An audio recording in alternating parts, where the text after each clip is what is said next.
मतदान करा. कोणाला करताय हा प्रश्न दुसरा आहे, पण पहिले आपण मतदान केलं पाहिजे. गोविंद गिरीजी महाराज आज अख्खा महाराष्ट्रभर संदेश घेऊन फिरतात की हिंदूंच्या मताचा टक्का वाढवा, कारण फतव्यावर निवडणूक नाही झाली पाहिजे, विकासावर निवडणूक झाली पाहिजे. शिवसेना आणि हिंदुत्व याबद्दल काय सांगा? नक्कीच हिंदुत्वाची गळचेपी हिंदुत्वाचा गळा घोटला जातो.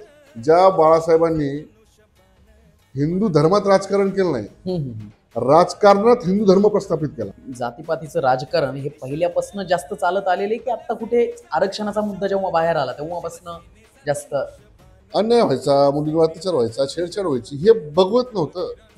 ह्याच्यावर आपण उठाव घेतला पाहिजे, याच्यावर आपण काहीतरी केलं पाहिजे. म्हणून त्याच्यावर ज्या ज्या वेळेला जी ऍक्शन घ्यावी लागली ती ऍक्शन घेतली आणि त्याला नाव हिंदुत्व हे माझ्याकडून पडले.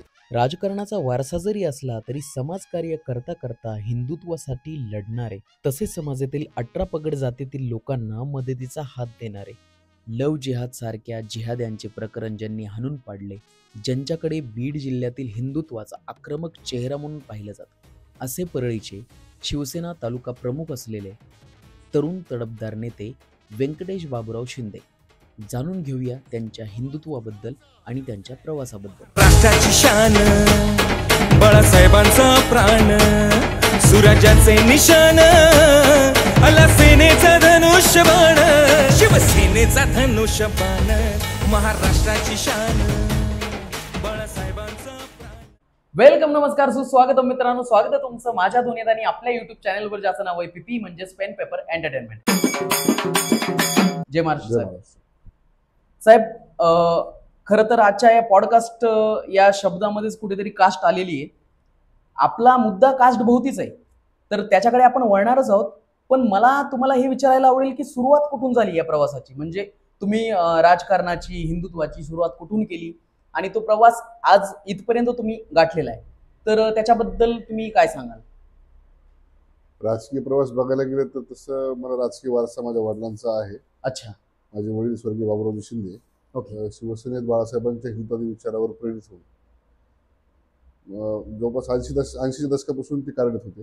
2012 साली त्यांचं दुःखद निधन झालं आणि त्यांच्या निधनानंतर मी शिवसेनेत एक संघटना म्हणून, एक हिंदुत्वाचं कार्य म्हणून त्यामध्ये सक्रिय झालेलो. 2012 पासून सक्रिय झालेलो. म्हणजे ज्या वेळेला बाळासाहेबांचं निधन झालं, वडिलांचं निधन झालं, त्याच्या 2-3 महिन्यातच बाळासाहेबांचं निधन झालं. आणि ज्या दिवशी बाळासाहेबांचं निधन झालं त्या दिवशी ते माहित नाही काय झालं, पण मी त्या दिवशीपासून राजकीय असं सक्रिय झालो. मग त्यावेळेस मी माझं राजकारण सुरू झालं. अच्छा, म्हणजे डायरेक्टच तुम्ही राजकारणाला सुरुवात केली का? कुठेतरी असं भावना होती किंवा हिंदुत्वासाठीच आपण काहीतरी? राजकारण म्हणण्यापेक्षा हिंदुत्वाच्याच विषयासाठी, त्याच पॉइंट ऑफ आपण सामाजिक कार्यात उतरलं पाहिजे. अच्छा. आणि सामाजिक कार्यात प्रभावी उतरण्यासाठी राजकीय कुठलं तरी आपल्या हातात एक शस्त्र असलं पाहिजे. त्यामुळे मग पक्ष असलाच पाहिजे ह्या हेतून शिवसेना हिंदुत्वासाठी सर्वात प्रबळ पक्ष आहे. अच्छा. त्यामुळे मग मी शिवसैनिक म्हणून बाळासाहेबांच्या विचारावर काम करायला लागलो. अच्छा अच्छा. बरं, आता बीड जिल्ह्यात जात केंद्रित राजकारणाला वाव असताना तुम्ही म्हणजे हिंदुत्वाकडे कसे वळाला तिथे? बीड जिल्ह्यात जरी जात केंद्रित राजकारण असेल तरी हिंदुत्वाकडे वळण्यामागे एक भाग खूप मोठा आहे. अच्छा. त्याच्यामध्ये ज्या त्या वेळेला जी ती गरज पडते, आवश्यकता असते, माणूस तसा वागतो. 2012च्या पूर्वीचा काळ आपण पाहिला ना तर धर्मांध लोकांकडून लव जिहादचे खूप प्रकरण, म्हणजे आज तुम्ही चक्क खेड्यापाड्यातही गेलात ना तर लव जिहाद तुम्हाला दिसून येईल. म्हणजे अशी प्रकरणं अनेक घडायची, डोळ्या देखत दिसायची. अन्याय व्हायचा, मुलींवर अत्याचार व्हायचा, छेडछाड व्हायची, हे बघवत नव्हतं. ह्याच्यावर आपण उठाव घेतला पाहिजे, याच्यावर आपण काहीतरी केलं पाहिजे. म्हणून त्याच्यावर ज्या ज्या वेळेला जी ऍक्शन घ्यावी लागली ती ऍक्शन घेतली आणि त्याला नाव हिंदुत्व हे माझ्याकडून पडले. म्हणजे तुम्हाला सांगायचं झालं, अनेक असे प्रसंग घडले, डोळ्यात देखत मुलीची छेड होती, धर्मान मुलाकडून छेड होती. मग त्यावेळेस आपण चुप्प राहू शकणं हे आपली शिकवण नाही. बरोबर. छत्रपती शिवरायांच्या महाराष्ट्रामध्ये जर एखाद्या मुलीची छेड होत असेल, आपण स्वतःला त्यांचा मावळा म्हणून घेणं एक लाजिरवाणी बाब आहे. म्हणून त्या वेळेला त्या विषयावरती आवाज उठवला, ते अन्याय धुवून काढला, दाबून काढला. आणि त्याच्यानंतर जे एक चित्र निर्माण झालं, म्हणजे ज्या लोकांकडून अन्याय होत होता ज्यांच्यावर अन्याय होत होता, ज्यांच्या बाजूने उतरायचा प्रयत्न आम्ही केला, त्याला हिंदुत्व हे नाव पडले नाही. म्हणून हिंदुत्वाच्या सेवेमध्ये उतरल्यासारखं झालं. म्हणून कदाचित शिवसेना आवडली, शिवसेनेचा विचार प्रखर हिंदुत्ववादी आहे, त्याच्यामुळे शिवसेनेकडे वळण झालं, असा काही विषय झाला. त्यामुळे मला शिवसेनेकडे यायचा. मग आता हे जातीपातीचं राजकारण हे पहिल्यापासून जास्त चालत आलेले की आता कुठे आरक्षणाचा मुद्दा जेव्हा बाहेर आला तेव्हापासून जास्त आलेले आहे? मुळात आता मी ह्या विषयावर खरं म्हणजे बोलायला गेलो तर तुम्ही प्रश्न थोडासा मला अवघड विचारलेला आहे. कारण मी एका जातीतून ते बिलॉंग करतो. म्हणून मी मराठा आहे.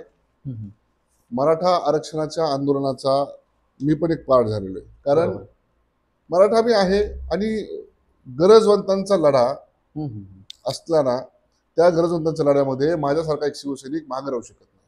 त्या लढ्यामध्ये सहभाग घेणार. मी घेतला सहभाग. आणि त्या राजकारणात आरक्षणाच्या विषयापासून कुठे राजकारण व्हायला लागलं.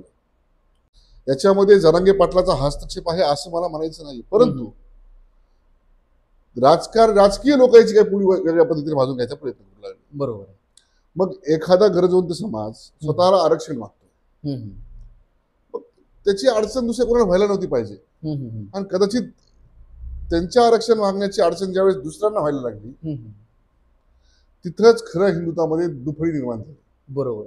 तिथंच नेमका वाद तिथून सुरू झाला. मग त्याचा वाद नेमका सुरू झाला, पण त्याचा राजकीय डावपेच आखून राजकीय फायदा घेण्याचा प्रयत्न अनेक राजकारण्यांनी केला. मग आता हे जातीपातीचं जे राजकारण आहे तर ते फक्त आपण बीड जिल्ह्यातच आहे का पूर्ण महाराष्ट्रात झालेले, तुम्हाला काय वाटतं? जातीपातीचं राजकारण पूर्ण महाराष्ट्रभर पसरलेलं आहे. महाराष्ट्रामध्ये राजकीय गोष्टीमुळे, राजकीय पुळी साधून घेण्यामुळे, काही डावपेच आखण्यामध्ये, जातीमध्ये मताचं विभाजन करायचं, कुठला तरी उमेदवार पाडायचा, कुठला तरी निवडून आणायचा, अशा गोष्टीचा विषय चालू आहे. म्हणजे मला सांगावास उल्लेख करावा असं वाटतो की नक्की म्हणजे आपण जातीमध्ये विभाजन जाऊन नेमकं हिंदुत्व कमजोर होते आणि हिंदू कमजोर होते. आपण जी हिंदुत्वाची एक मुजरमूठ बांधली ती मुजरमूठ अशी निसटताना दिसते. आणि त्याच्यामुळं धार्मिक गोष्टीचा, हिंदू धर्माचा लॉस होते, नुकसान होते. मग आता हे पक्षांमुळे होतंय की कशामुळे होतंय, म्हणजे हिंदुत्वाचं जे नुकसान होत आहे याचं एकमेव कारण राजकारण आहे. राजकीय गोष्टीमुळेच हिंदुत्वाचे नुकसान होते. ज्या बाळासाहेबांनी हिंदू धर्मात राजकारण केलं नाही, राजकारणात हिंदू धर्म प्रस्थापित केला, त्याच हिंदू धर्मामध्ये आज राजकारण करून म्हणजे त्या पक्षाला कोणी एका नावावर ठेवण्यात मला ते चुकीचं वाटेल. बरोबर आहे. पण मी शिवसैनिक आहे, मला माझ्या शिवसेनेचा गर्व आहे. परंतु हे राजकीय भावनेमधूनच कुठतरी हा जातीपातीचा राजकारण खेळला जातं, हे नक्की गोष्टी आहेत. अच्छा साहेब, जातीपातीत पडणारी फूट आणि जातीपातीचं राजकारण यामुळं हिंदुत्वाची गळचेपी होते का, तुम्हाला काय वाटतं? नक्कीच हिंदुत्वाची गळचेपी नाही, हिंदुत्वाचा गळा घोटला जातो. जातीपातीमध्ये विभाजन होऊन जी वज्रमूठ हिंदुत्वाची आपली होते ती वज्रमूठ उघडी करण्याचं काम जातीपातीचं राजकारण करते. अच्छा. किमान महाराष्ट्राच्या राजकारणात असा विषय व्हायला नव्हता पाहिजे होता. कारण ज्या वेळेला आपण उत्तर प्रदेश सरकार राज्यात जातो तिथं जे हिंदुत्वाच्या एकीची आवश्यकता आहे ही जी तिथं दिसून येते, तोच काळ महाराष्ट्रात काही दिवसात येतोय. त्यामुळे हिंदुत्वाची किती गरज आहे हे लोकांना अजून तितकी जाणीव नसल्यामुळं हे जातीपातीचं राजकारण तितकं प्रभावी पडलेलं आहे आता. त्याच्यामुळे हिंदुत्वाची आज गळचेप होते, हे नक्की आहे. आज महाराष्ट्र सोडा, भारत देशाच्या नकाशावरती आपण असे अनेक राज्य बघतो, त्या राज्यामध्ये फक्त आणि फक्त हिंदुत्व एक येण्याची, आज त्यांना जीवन मारण्याची जितकी गरज आहे तितकं हिंदुत्व एक येण्याची गरज आहे. ओके. धर्मांधाकडून जितके अन्याय, ज्यावेळेस धर्मांधाची एक ताकद वाढते, संख्या वाढते त्या राज्यामध्ये, त्यावेळेस त्यांच्याकडून जो अन्याय अत्याचार होतो ना, तो अत्याचार हाणून पाडण्यासाठी हिंदूंची एकी लागते. बरोबर. आणि ती हिंदूंची एकी होण्याची गरज त्यावेळेला वाटायला लागते ज्यावेळेस आपण खूप कमी झालेलो असतो आणि समोरचा खूप त्यावेळेस मोठा झालेला असतो. अनेक राज्य मोकळे झालेत. ज्याप्रमाणे काश्मीर मोकळं झालं हिंदूंपासून, काश्मीरात हिंदू बघायला मिळत नाहीये. बंगाल त्या धर्तीवर आज चालू आहे, आसाम, ओडिसा त्या धर्तीवर चालू आहेत. आज महाराष्ट्राला थोडासा उशीर आहे, कारण महाराष्ट्रामध्ये छत्रपती शिवरायांचा विचार अजून जिवंत आहे. म्हणून किमान ईश्वर करो ती वेळ येऊ नये, पण हिंदुत्व एक असण्याची गरज आहे. आणि हिंदुत्वाची गळचेप नक्की आपण म्हणतात तसं होती या राजकारणामुळे. हिंदुत्वाच्या विषयावर तुम्ही एवढे आक्रमक असता आणि धर्मांधाच्या विरोधात तुम्ही एवढे कठोर भूमिका निभावता, कधी भीती नाही वाटत तुम्हाला? भीती म्हणजे आपल्याला जी शिकवण आपल्या संस्कृतीत दिलेली आहे, धर्म रक्षित रक्षिता, आप धर्म की रक्षा करो धर्म आपकी रक्षा करेगा, वा वा. या विषयावर माझा प्रबळ विश्वास आहे. हम्म. त्यामुळं भीती ही दूर शिवतच नाही मनाला. अच्छा, कुठलं चुकीचं करत नाहीयेत. चुकीचं नाही. योग्य विषयासाठी आपण जीव दावावर लावला तरी त्याची चिंता कधी करायची गरजच नाही. अर्थातच. भले भले आजपर्यंत मावळे शिवरायांसाठी, स्वराज्यासाठी, हिंदुत्वासाठी गेले, त्यांनी कधी स्वतःच्या प्राणाची चिंता केली नाही. चिंता मग नाही केली. आपण काय, आपलं काय, आपण एवढं काय? काय विषय. बरोबर आहे. ठीक आहे, चलून जातं. आणि ईश्वर शेवटी आहे ना, आहेच. ते ताकद देतो वेळोवेळी, त्याच्यामुळे काय चिंता नाही. अच्छा, वळूयात पुढल्या प्रश्नाकडे.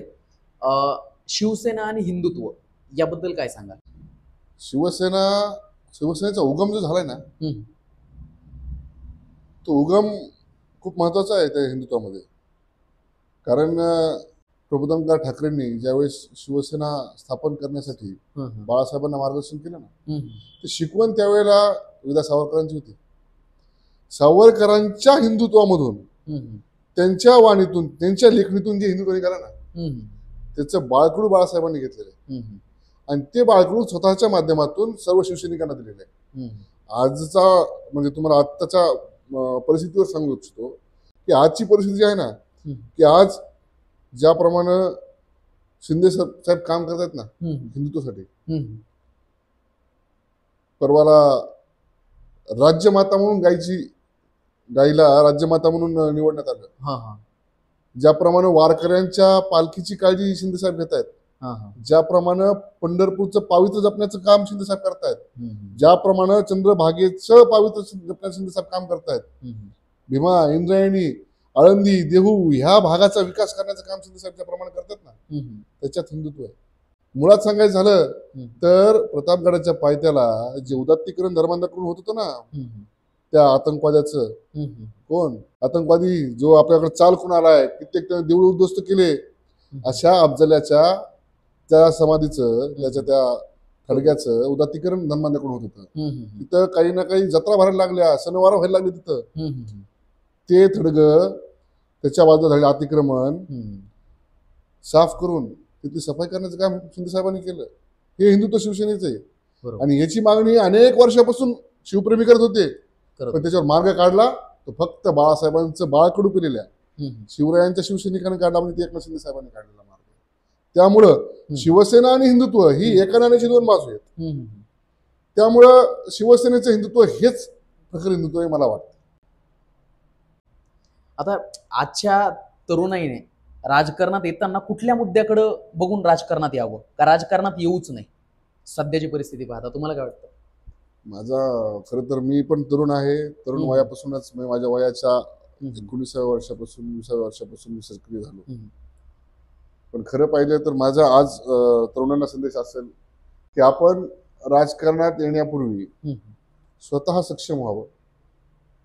म्हणजे आर्थिकदृष्ट्या आपण आपला परिवार जगविण्यापुरतं स्वतः सक्षम व्हावं, तेव्हा आपण बाहेर आपण समाजकार्य प्रभावी करू शकतो. बरोबर.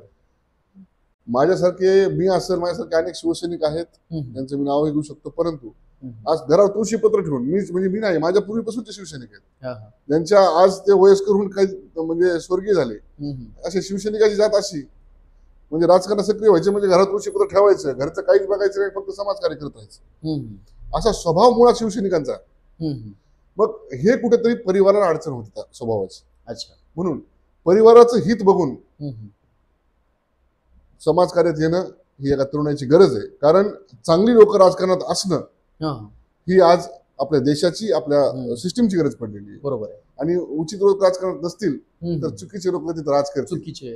त्यामुळं तरुणांनी राजकारणात यावं, राजकारणावर बोलावं, प्रभावीपणे बाजू मांडावी, ही या विचाराचा मी आहे. क्या बात आहे, खूप छान. वळूया शेवटच्या प्रश्नाकडे. जातीपातीत विखुरलेला हिंदू पुन्हा एकत्र येईल आणि त्याचं नेतृत्व कोण करेल? जातीपातीत विखुरलेला हिंदू एकत्र यायला ज्यावेळेस हिंदुत्वावर मोठे आघात होतील ना, त्यावेळेस एकत्र यावंच लागेल. आणि त्यावेळेला एकत्र हिंदू येईल, नक्की येईल. आणि आपण म्हणताय ना की त्याचं नेतृत्व कोण करेल, ज्यानं नेतृत्व स्वीकारलं, ज्या प्रभू रामचंद्राने ज्याचं नेतृत्व स्वीकारलं, ज्या भगवान श्रीकृष्णाने ज्याचं नेतृत्व स्वीकारलं, ज्या छत्रपती शिवरायांनी ज्याचं नेतृत्व स्वीकारलं, तोच तळपता भगवा झेंडा त्यावेळेलाही हिंदूंचं नेतृत्व करेल. त्याच्याशिवाय दुसरा नेतृत्व करणारा मार्ग नाहीये. पण याला आघात होण्याची वाट बघावं लागेल. ते आघात व्हायला सुरुवात झाली ना, नक्की हिंदू एकत्र येईल. त्यावेळेस एकत्र येण्याची गरज प्रत्येकाला वाटायला लागेल, असा विषय आहे. तर जाता जाता एक विचारतो साहेब की पीपीच्या माध्यमातून निवडणुकीच्या पार्श्वभूमीवर तुम्ही काय संदेश द्याल? माझा संदेश असेल सर्व या प्रेक्षकांना की आपण मतदान करा. कोणाला करताय हा प्रश्न दुसरा आहे, पण पहिले आपण मतदान केलं पाहिजे. गोविंद गिरीजी महाराज आज अख्खा महाराष्ट्रभर संदेश घेऊन फिरतात की हिंदूंच्या मताचा टक्का वाढवा. कारण फतव्यावर निवडणूक नाही झाली पाहिजे, विकासावर निवडणूक झाली पाहिजे. जातीपातीच्या राजकारण निवडणूक नाही झाली पाहिजे, विकासाच्या राजकारण निवडणूक झाली पाहिजे. त्यामुळं माझी सर्व मतदार बांधवांना एक विनंती आहे, महायुती सरकारांना परळीच्या वैद्यनाथाच्या भक्ताला धनंजय मुंडे साहेबांना निवडून द्या, एवढी माझी सर्वांना विनंती करतो. जय हिंद, जय महाराष्ट्र. अच्छा, धन्यवाद साहेब. तुम्ही वेळात वेळ काढून आपल्या चॅनलला भेट दिली आणि पुढील वाटचालीसाठी तुम्हाला खूप खूप शुभेच्छा. आणि साहेबांनी सांगितलं ते लक्षात ठेवा, मतदान करा आणि बघत राहा पीपी म्हणजेच पेन पेपर एंटरटेनमेंट.